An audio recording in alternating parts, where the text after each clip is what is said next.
Hi besties, welcome back to my channel. My name is Eunice Izani and today I will be talking to you about living in the United Kingdom.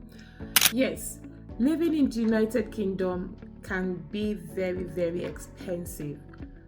For a fact, UK, particularly London, is one of the most expensive cities in the world. So yeah, if you're relocating to the United Kingdom, you need to know where you want to live.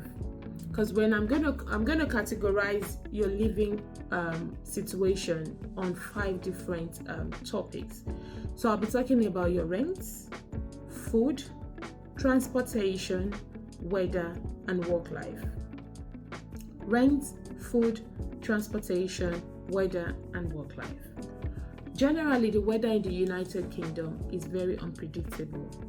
However, in some places you see more of rain, and some places you can get it very cold.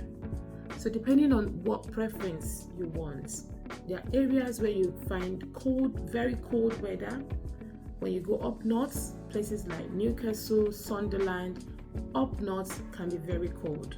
Okay, when you come down south, west, it's a bit mild. It's not as bad as that. When I'm talking about down south, the Midlands, I'm talking about Coventry, Peterborough, Northampton, those places can be very mild. And then you've got the typical cities, the London cities, where you have London, which is 1 minute is raining and the second minute is sunny. And then you've got the almighty Manchester City, which is very wet. Always raining in Manchester. For people who live in Manchester, shout out to you. But yeah, in Manchester it rains almost all the time. So yeah, depending on where you want to live, you need to do a bit of research before relocating to those areas and your preferences as well. Okay, so that's that about weather. The next thing I'll be talking to you about is your rents. A lot of people tend to want to live in big cities. Yes, big cities have got its own advantages and disadvantages. However, I want you to always remember that wherever you relocate to in the United Kingdom, whether Scotland, Wales, Northern Ireland, you still got the same housing, you got the same weather, almost the same weather, you got the same food and stores, okay? So there's really nothing different from whether you live in the city or you live in the town, okay? So what you should be focused about is where you're going to live for safety, for financial benefit, and for rest, okay? Where you're going to live that will give you better rest, good quality of life, and good financial stability. Those are the things I want you to think about as a migrant coming to the United Kingdom. So when you're relocating to the United Kingdom, please do a bit of research and look for places that are very affordable. Don't go because your friend lives in London, you want to live in London. London can be very expensive. Some of these big cities are usually very expensive.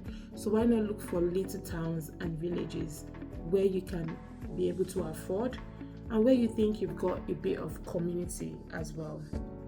Yeah? So people would want to go to Scotland. You might want to go to Northern Ireland. You might want to go up north, places like York, Middlesbrough, Northampton, Southampton, Coventry. Yeah, those places, Milton Keynes, those places are a bit cheaper compared to the big cities like Surrey, Essex, London. Manchester, it's okay, it's not too expensive and it's not too cheap. But do you want the wet weather all the time? You need to look at that, okay? So for rent, you need to check out places that are affordable. Go on Google and look for house prices on different cities within the United Kingdom and where you think you can afford. There is no point living in a 2-bedroom house and you're paying 1,600, whereas your colleague will be living in the same 2-bedroom house and is paying £800. Can you see the price difference? It's not worth it. So guys, if you're relocating abroad, please check the house prices before relocating so you know where you'll be financially better off, okay? The next thing I'll be talking about is food. Relocating abroad, you need to learn how to bulk buy. What do I mean bulk buying? Bulk buying is like you literally going to a store maybe once a month or once in 2 months and buy those items you need in bulk, at a go. So once you get paid, sometimes you go to those stores that you think get those places cheap. So if you work within the health sector, I'll tell you some other benefits you can get. There's some other cards you can get access to that would enable you buy things buy things for cheaper prices compared to other people who do not have access to those cards. That for once, I won't be delving too much into that. That will be another topic for another day. But food wise, you need to learn to bulk buy and bulk cook. This is not where you would say you want to cook on a daily basis, because if you do that, your gas and electricity bills will be jumping off the roof. Okay, so you need to learn to cook your food and pack it freshly. There is no problem with electricity, so there is constant light, so your food still remains fresh. Okay, and if you cannot bulk cook, you can cook it halfway, so that by the time you're cooking it the final way, you'll have something fresh to eat.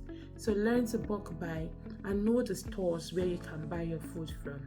So on a daily basis, for people who are just arriving, get a pen and paper, look for the price of items in a particular store. So if a bottle of water is sold for 70p in one store, the same bottle of water can be sold for £1.40 in another store. So you need to look out for those kind of things and ensure that you get your food in areas that are very, very affordable. Okay, so transportation is the next thing I'll be talking to you about. Transportation. If you're just relocating and you're a driver from wherever country you're coming from, say from Africa, from Nigeria, you can come in with your valid driver's license. Come in here, apply for your provisional license, and you can drive with your driver's license from Nigeria, for example, for a period of time. And then you get used to the road, and then you start do your theory and your practical test.